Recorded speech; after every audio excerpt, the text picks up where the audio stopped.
Hindi lang sa idea ng pagde-design, kundi sa buhay din, di ba? Share ko lang din yung mga napagdaanan ko. Hello guys! Welcome back to my channel. Ito po si Alona EA. Please, sa mga hindi pa nakakapag-subscribe sa akin, don't forget to subscribe. Because dito sa aking channel, you're not alone. So, ngayong gabi, overtime ako kasi may tatapusin akong mga giveaways na i-design. Ready-made na siya pero wala pang mga design. So, lalagyan ko siya ng design. Samahan niyo ako and para ma-share ko rin sa inyo kung ano yung ginagawa ko. Sa mga ikakasal dyan, halina kayo tumambay sa aking channel para malaman nyo at magka-idea kayo sa mga wedding needs na gusto nyo. At sa mga mahilig din, gumawa ng mga arts and crafts, mag-design ng kung ano-ano, samahan nyo rin ako para ma-share ko rin sa inyo yung aking ideas. Siyempre, hindi rin mawawala sa aking gamit yung glue gun at stick glue. So, mag-start na ako. Tambay lang kayo dyan.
partial pa lang to. Kailangan ko pa siyang gawa ng flower ribbons dito sa gitna and ilalagay pa ako for something for wedding. So, while ginagawa ko ito guys, while tinatapos ko itong mga ito, minsan hindi ko maiwasan na mapaso dahil may gamit tayong glue gun, of course. Pero, ganun lang talaga guys. Like sa buhay, di ba? Minsan, hindi lahat or hindi lahat ng gusto mo success agad, di ba? Meron tayong madadaan ng mga trials sa buhay bago natin makamit yung tagumpay, o di ba? Even sa love, di ba?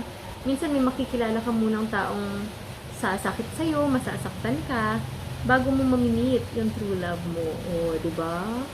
Hugot ito, guys. Hugot. O, di ba? Hindi, biro lang. Pero totoo naman talaga, di ba? Sa lahat ng bagay, meron talagang pagkakadapa, pagkakamali, or mapapaso, masasaktan muna tayo bago natin makakamit yung gusto natin. So, ganun lang guys. Share lang, di ba? Hindi lang sa idea ng pagde-design, kundi sa buhay din, di ba? Share ko lang din yung mga napagdaanan ko. So, yun. Itutuloy ko na nga ito, guys. Baka mamaya kung saan pa umabot yung aking topic. O, diba? Sige, gagawan ko na siya ng bulaklak.